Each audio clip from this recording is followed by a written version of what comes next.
প্রিয় BA six সেমিস্টারের ছাত্রছাত্রীরা, আজকে আমি যে বিষয় নিয়ে আলোচনা করব সেটি হচ্ছে তোমাদের আবশ্যিক বাংলা মিল এলসিসি 2। এই পেপার থেকে আমি অলরেডি তোমাদের মডুল 1 থেকে গুরুত্বপূর্ণ ছোট প্রশ্ন এবং উত্তর সহ আলোচনা করে দিয়েছিলাম এবং তোমাদের কিছু ছোট প্রশ্ন কমন পাওয়ার ট্রিক বলে দিয়েছিলাম যে কিভাবে পড়লে তোমরা ছোট প্রশ্নগুলো 100% কমন পাবে। সেরকমই আমি কিছু উত্তরের ট্রিক বলে দিয়েছিলাম এবং সাজানো নোটস তোমাদের সামনে তুলে ধরেছিলাম। তো যারা প্রথম ভিডিওটি দেখোনি মডুল 1-এর, তারা অবশ্যই এই ভিডিওর ডেসক্রিপশন বক্সে লিঙ্ক পেয়ে যাবে বা এন্ড স্ক্রিনে তোমরা দেখতে পারবে, তোমরা অবশ্যই দেখে নেবে। তো তোমাদের মডুল 2 থেকে কী কী গুরুত্বপূর্ণ প্রশ্ন পড়তে হবে সেগুলো নিয়ে আলোচনা করব। তো দেখো, প্রথম প্রশ্ন যেটি রয়েছে, চাপার ভাইয়ের নাম কী ছিল? রাম সদয় মিত্রের ছোট ছেলের নাম কী ছিল? হরনাথ বসুর জীবিকা কী ছিল? অমরনাথের পৈতৃক নিবাস কোথায় ছিল? বাঞ্ছারাম মিত্র কাকে তার উইলের এক্সিকিউটর নিযুক্ত করেছিলেন? রজনীর পেশা কী ছিল? রজনী তার পুত্রের নাম কী রেখেছিল?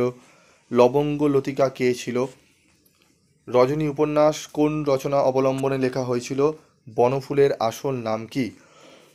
এই সমস্ত প্রশ্নগুলো রয়েছে, খুবই গুরুত্বপূর্ণ প্রশ্ন।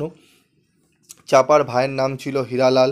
রামসদয় মিত্রের ছোট ছেলের নাম ছিল শচীন্দ্রনাথ। হরনাথ বসুর জীবিকা কী ছিল? ধর্ম দপ্তরের রাজকর্মচারী রূপে কার্যে যোগ দেন। অমরনাথের পৈতৃক নিবাস ছিল শান্তিপুরে। রজনী পেশায় একজন ফুলওয়ালি, অন্ধ ফুলওয়ালি ছিল।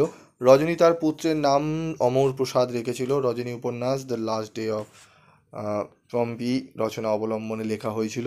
লবঙ্গ লতিকা হলেন বৃদ্ধ রামসদয় মিত্রের তৃতীয় পক্ষের স্ত্রী। রজনী চরিত্রটি অন্ধ ফুলওয়ালি নিদিয়া চরিত্র অনুসরণে রচিত হয়। ঠিক আছে।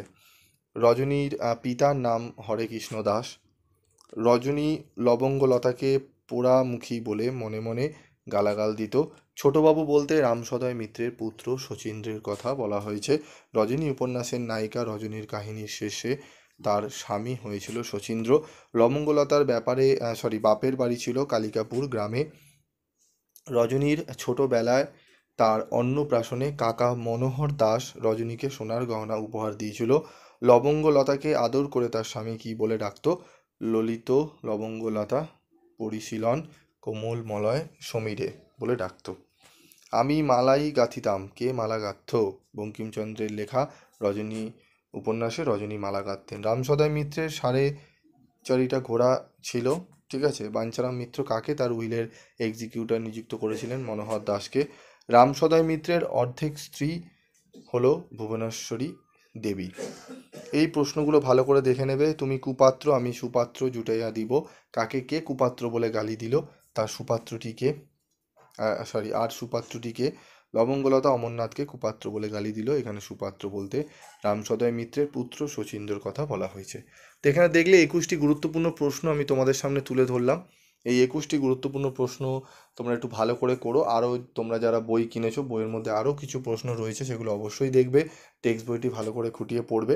তোমরা অনেক প্রশ্ন কিন্তু তোমরা কমন পেয়ে যাবে। তবে এই প্রশ্নগুলো 21টি প্রশ্ন করে যেও, এগুলি খুবই বাছাই করা লাইন তুলে তুলে এই প্রশ্নগুলো করা হয়। তাই এই প্রশ্নগুলো তোমাদের সামনে আমি তুলে ধরলাম, এগুলো ভালো করে করে যেও। আশা করি তোমরা অনেকটাই উপকৃত হবে।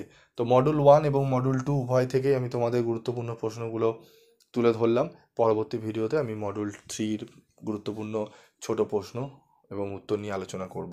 আজকের মতো ভিডিওটি শেষ করছি, দেখা হবে পরবর্তী ভিডিওতে। সকলে ভালো থেকো, সুস্থ থেকো এবং অবশ্যই পিবি স্টাডি ক্লাসের সঙ্গে যুক্ত থেকো।